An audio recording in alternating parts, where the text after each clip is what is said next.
Hi hello everybody, నేను మీ Srinivas. Welcome to Srinivasa academy. నేను ముందుగానే మీకు ప్రామిస్ చేసినట్టుగా ఎవ్రీ ఆల్టర్నేట్ డే ఒక ప్రీవియస్ పేపర్తో మీ ముందుకు వస్తానని చెప్పడం జరిగింది. అదే క్రమంలో ఈరోజు 2022కి సంబంధించిన మ్యాథ్స్ అండ్ సైన్స్ పేపర్ 2, అందులో మ్యాథమెటిక్స్ కంటెంట్ ఎక్స్ప్లెయిన్ చేయడానికి రావడం జరిగింది. సో ప్రాబ్లమ్స్ చూసేద్దామా?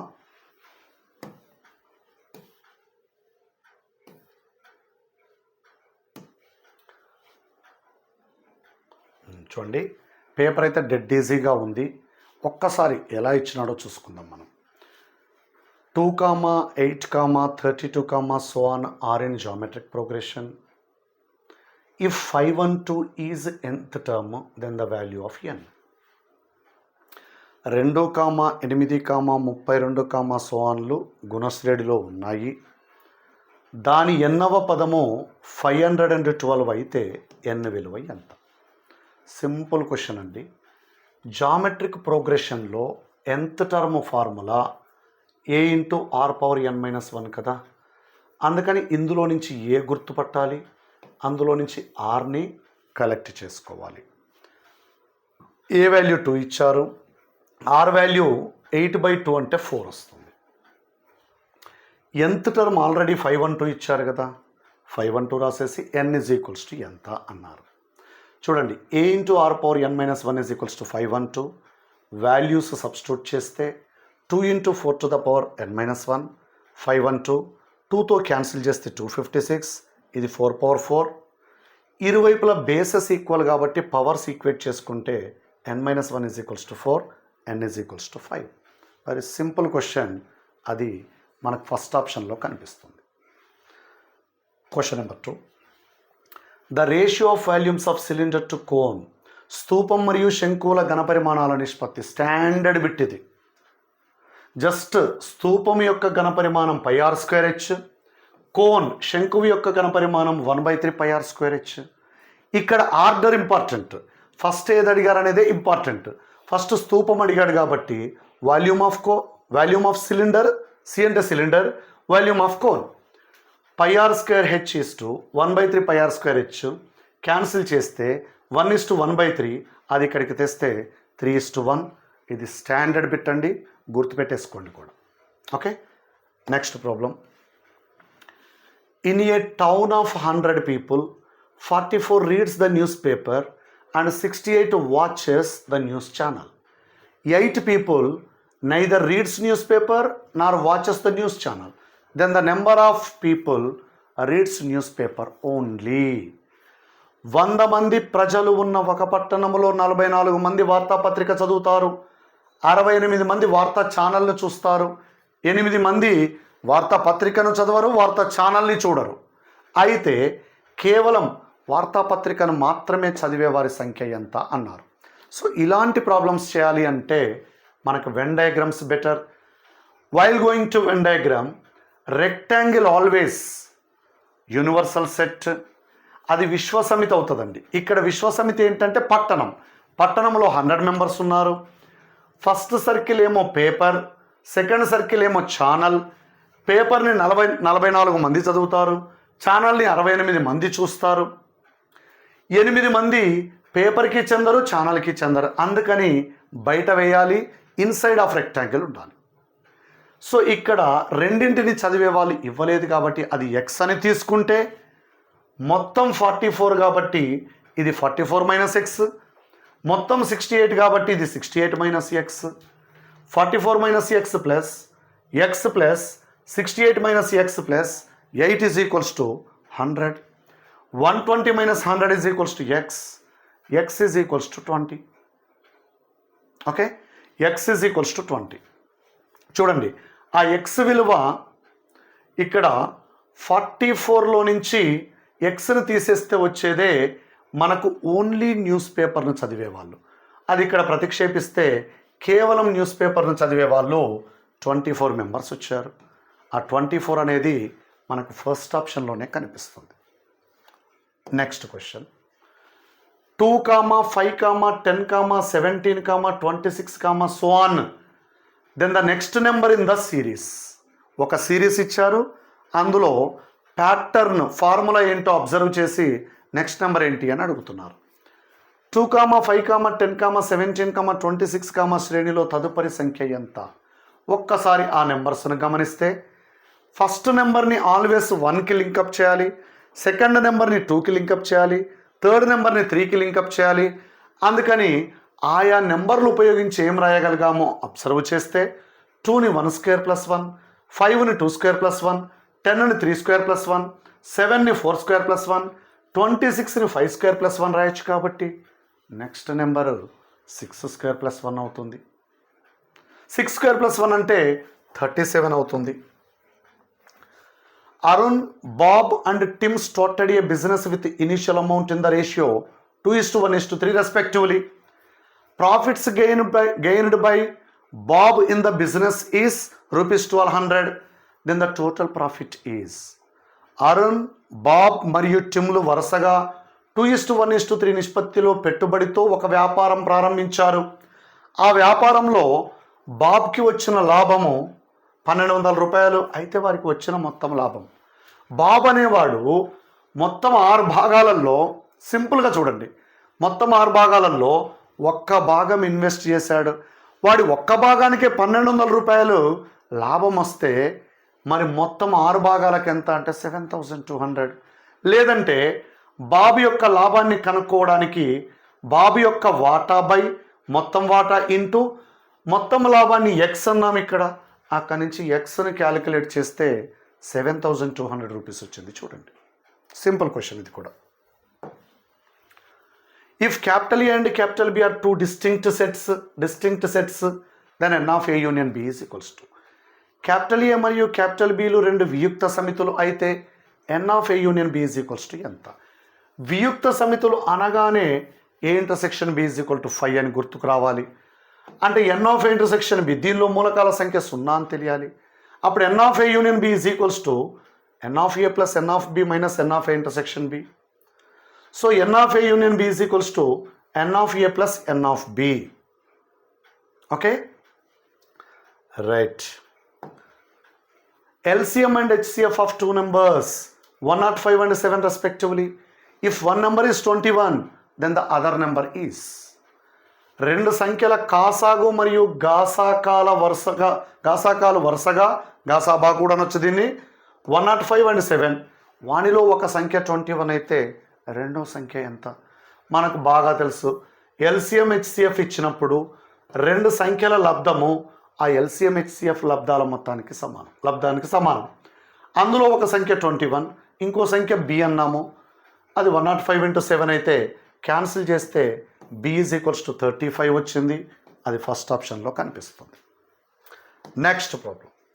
The distance between origin and centroid of the triangle formed with the points 0,2, 0,4, 3,3 is.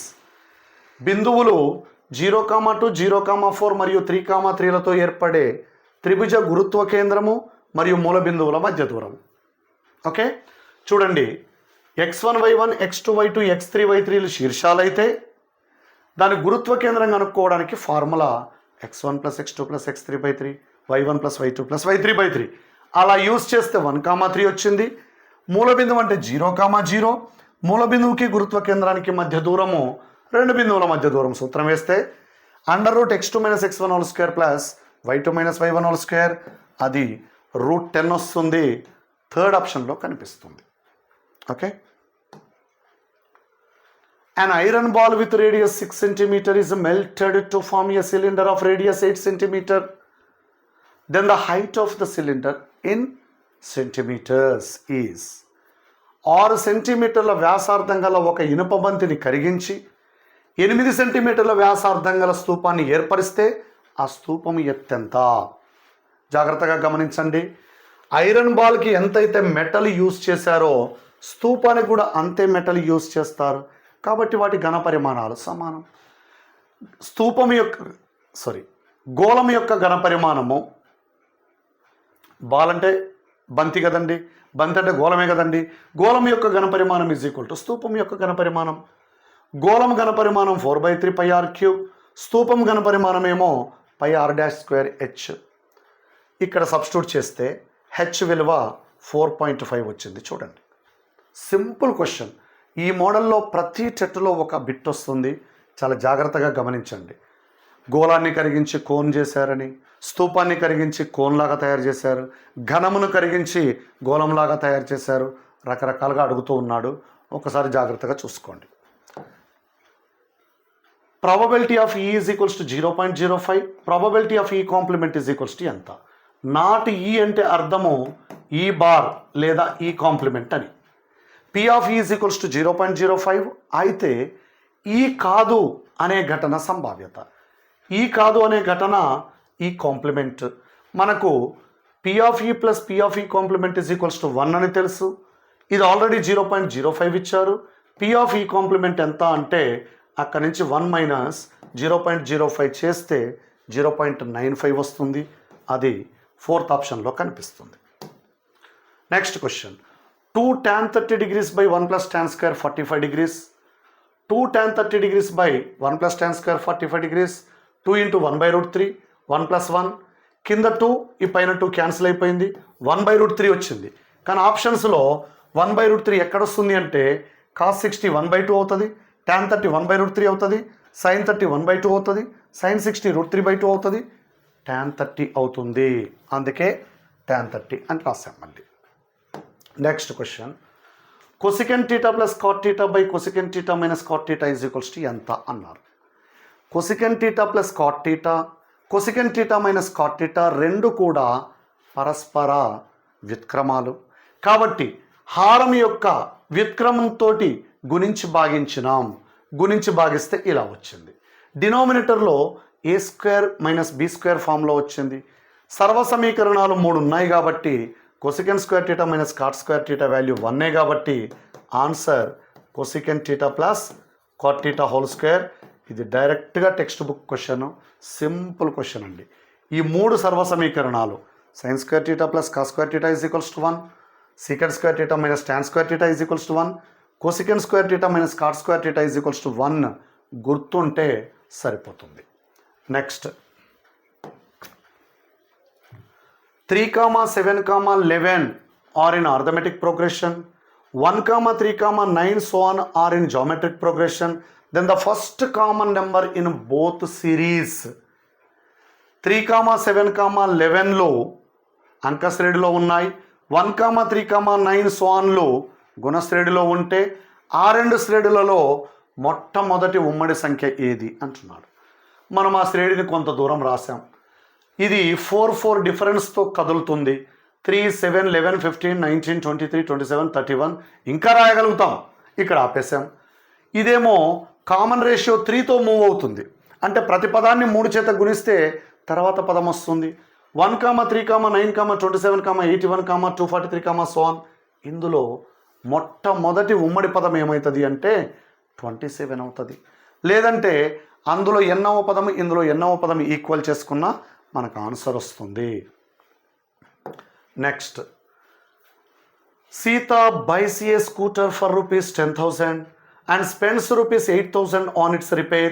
If she sells the scooter for ₹19,800, then the percentage of profit gained by Sita is. Okay, Sita ఒక స్కూటర్ను ₹10,000 కొని దాని రిపేర్కు ₹8,000 ఖర్చు చేసింది. అంటే ఆమె కొన్న వేళ మారిపోయింది. 10 + 8 ₹18,000 కొనుగోలు చేసినట్టయింది. ఆమె ఆ స్కూటర్ను 19,800 అమ్మితే సీతకు వచ్చిన లాభశాతం ఎంత? కాస్ట్ ప్రైస్ తను కొన్నది 10,000, రిపేర్ 8,000, మొత్తం 18,000 తన కాస్ట్ ప్రైస్ అవుతుంది. సెల్ ప్రైస్ అమ్మిన ధర 19,800. ప్రాఫిట్ లాభం ఏమవుతుంది అంటే sell price minus cost price 1800 అవుతుంది. Profit percent, loss percent or profit percent always calculated on cost price. Profit by cost price into 100%. అది చేస్తే మనకు 10% వచ్చింది. చూడండి, if 3 coins are tossed simultaneously, then the probability of getting 3 heads. ఒకేసారి 3 నాణాలను ఎగరవేస్తే 3 బొమ్మ వచ్చే సంభావ్యత. మనం గత పేపర్లో కూడా ఒకసారి చేయడం జరిగింది. 3 నాణాలను ఎగరవేసినప్పుడు ఆ పాసిబిలిటీస్ 8 ఉంటాయి. HHH, HHT, HTH, HTT, THT, TTH, టీహెచ్హెచ్, TTT. అంటే మొత్తం 8 ఉన్నాయి. అందులో 3కి 3 బొమ్మలు వచ్చేటివి ఒకటే ఉంది. అప్పుడు ప్రాబబిలిటీ ఆఫ్ 3 హెడ్స్ వచ్చేసి 1/8 అవుతుంది. Okay, next sin 60 by cos 30 into cos 90. Very clear, cos 90 value 0. ఈ వాల్యూస్ ఏమన్నా కానీ cos 90 0 కాబట్టి మొత్తం ఆన్సరే 0. లేకపోతే మీకు ఒక టేబుల్ గుర్తుండిపోవాలి. 0 degrees, 30 degrees, 45 degrees, 60 degrees, 90 degreesకి రిలేటెడ్ ట్రిగనామెట్రిక్ రేషియోస్ టేబుల్ గుర్తుండాలి. వాల్యూస్ సబ్స్టిట్యూట్ చేస్తే ఆన్సర్ 0 వచ్చింది. సో ఫస్ట్ ఆప్షన్లో 0 ఉంది. Next, the greatest number in, simple question, 6 square, 3 power 4, 4 cube, 2 power 6. Greatest number, వీటిల్లో పెద్ద నెంబర్ అంటే వాటి వాల్యూస్ చాలా సింపుల్గా చెప్పచ్చు. ఇక్కడ ఈ రెండు 64లు వచ్చినాయి, కానీ 3 power 4 81 వచ్చింది. అదే అన్నిటికంటే పెద్ద సంఖ్య అవుతుంది. Next, the value of log 8 base 3, log 9 base 5, log 125 base 2. log 8 base 3ని log 2 cube base 3 రాశాను. log 9 base 5ని 3 square base 5 రాశాను. 125ని 5 cube base 2 రాయొచ్చు. ఈ 3 ముందుకు వస్తుంది, ఈ 2 ముందుకు వస్తుంది, ఈ 3 ముందుకు వస్తుంది. అవి ఇక్కడ రాశాను. లోపల మిగిలిపోయినవి log 2 base 3, log 3 base 5, log 5 base 2. ఇక్కడ చైన్ రూల్, గొలుసు నియమం అంటాము. గొలుసు నియమం ప్రకారము చివరికి రావాల్సింది ఇక్కడ మిగిలిపోయింది, ఇక్కడ మిగిలిపోయింది. log 2 base 2, దీని వాల్యూ 1 అవుతుంది. 18 into 1 అంటే 18 వస్తుంది. అది మనకు 4th ఆప్షన్లో కనిపిస్తుంది. The length of the line segment AB is 63 meter. If a point P divides the line segment AB in such a way that AP is to AB is equals to 3:10, then the length of PB is, AB రేఖాఖండం యొక్క పొడవు 63 మీటర్లు. ఏబిని AP is to AB is equal to 3:10 అయ్యే విధంగా P అనే బిందువు విభజిస్తే PB యొక్క పొడవు ఎంత? చూడండి, AB రేఖాఖండం ఇది. AP అంటే ఇక్కడి నుంచి ఇక్కడికి భాగము, AB అంటే మొత్తం రేఖాఖండం భాగము. ఇక్కడి నుంచి ఇక్కడికి 3 ఇచ్చాడు, ఇక్కడి నుంచి ఇక్కడికి 10 భాగాలను ఇచ్చాడు. అప్పుడు ఇక్కడికి 3 పోతే ఇది 7 పార్ట్సే కాబట్టి ఇక్కడ 7 అని రాశాను. మొత్తం 63 మీటర్లలో 3 భాగాలకు ఎంత ఉంటుంది, 7 భాగాలకు ఎంత ఉంటుంది అనేది మన క్వశ్చన్. అందులో PB పొడవు అడిగాడంటే ఇది 7 parts. 7 parts out of the 10 parts in 63 meters is 44.1 meter. ఒకవేళ AP అడిగి ఉంటే 3/10 into 63 రాసేవాళ్ళం. లేదంటే 3x plus 7x 10 parts is equals to 63. Each part is equals to 6.3. 7 parts is equals to 7 into 6.3 44.1 అట్లా కూడా చెప్పొచ్చు. రేషియో ప్రపోర్షన్ రిలేటెడ్ మోడల్ ఇది. That is the question. The difference between the roots of the equation x square plus 8x plus 15 is equals to 0.